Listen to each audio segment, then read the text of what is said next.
देश में 5,000 के पार हुए कोविड-19 के एक्टिव केस।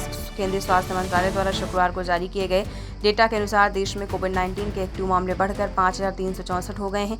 केरल में सबसे ज़्यादा 1,679 एक्टिव केस हैं। उसके बाद गुजरात 616, पश्चिम बंगाल 596, दिल्ली 592, महाराष्ट्र 548, कर्नाटक 451। पिछले 24 घंटे में 498 एक्टिव केस बढ़े और 764 लोग डिस्चार्ज हुए। खान सर ने अपनी पत्नी के घूंघट को लेकर आलोचनाओं पर दी प्रतिक्रिया। मशहूर शिक्षक खान सर ने वेडिंग रिसेप्शन के दौरान अपनी पत्नी के घूंघट में रहने को लेकर आलोचनाओं पर प्रतिक्रिया दी है। उन्होंने बिहार तक से कहा है कि हम गांव से आते हैं और गांव वालों की परंपरा गांव वालों को समझ में आती है, शहर वालों की परंपरा शहर वालों को समझ में आती है। मैं भी आपकी तरह शादी नहीं करूंगी, राहुल गांधी से बोली स्लम की लड़की। वायरल हुआ किस्सा। गयाची में एक महिला संवाद के दौरान स्लम की रहने वाली रिया पासवान ने राहुल गांधी से कहा कि मैं आपकी तरह नेता बनना चाहती हूं, आपकी तरह शादी भी नहीं करना चाहती हूं।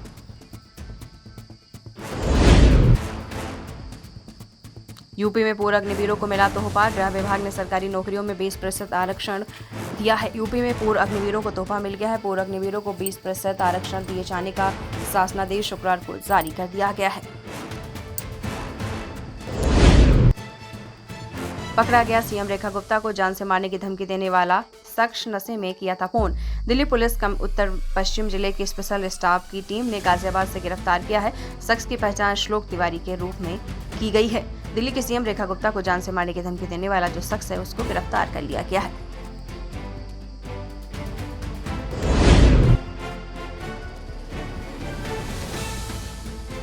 दिल्ली सीएम रेखा गुप्ता को Z+ कैटेगरी सुरक्षा, घर के बाहर भी बढ़ाई गई सिक्योरिटी। दिल्ली के सीएम रेखा गुप्ता को जान से मारने की धमकी की सूचना मिलने के बाद दिल्ली पुलिस ने उनकी सुरक्षा और बढ़ा दी है। रेखा गुप्ता को Z कैटेगरी की सुरक्षा दी गई है। चिराग पासवान ने दूसरी बार प्रधानमंत्री नरेंद्र मोदी को लिखा पत्र।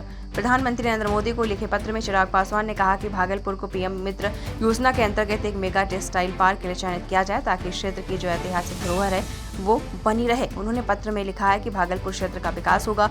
चिराग ने कहा कि भारत हर क्षेत्र में अति प्रगति कर रहा है। भागलपुर को पीएम मित्र योजना के अंतर्गत एक मेगा टेक्सटाइल पार्क के लिए चयनित किया जाए। तेजस्वी यादव के काफिले में घुसा ट्रक, 3 सुरक्षा कर्मी घायल। आपको बताते चलें कि बिहार के पूर्व मुख्यमंत्री तेजस्वी प्रसाद यादव के जो कार के पास ट्रक घुस गया है और उसने टक्कर मार दी। हादसे में 3 सुरक्षा कर्मी घायल हो गए हैं। बिहार के पूर्व डिप्टी सीएम तेजस्वी प्रसाद यादव के काफिले में शुक्रवार आधी रात के बाद हादसा हुआ है।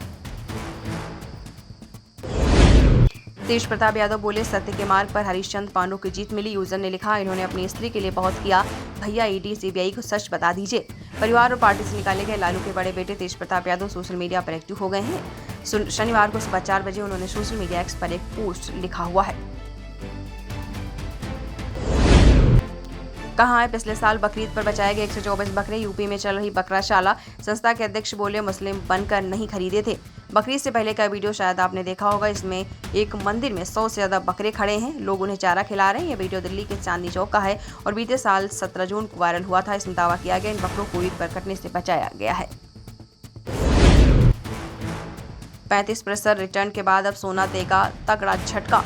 सोने की चमक ने इस साल 2025 में निवेशकों को खूब लुभाया है, लेकिन अब निवेशकों ने एक चौंकाने वाला अनुमान लगाया है। सोने की कीमतों में जल्द ही 12 से 15% की भारी गिरावट देखने को मिल सकती है।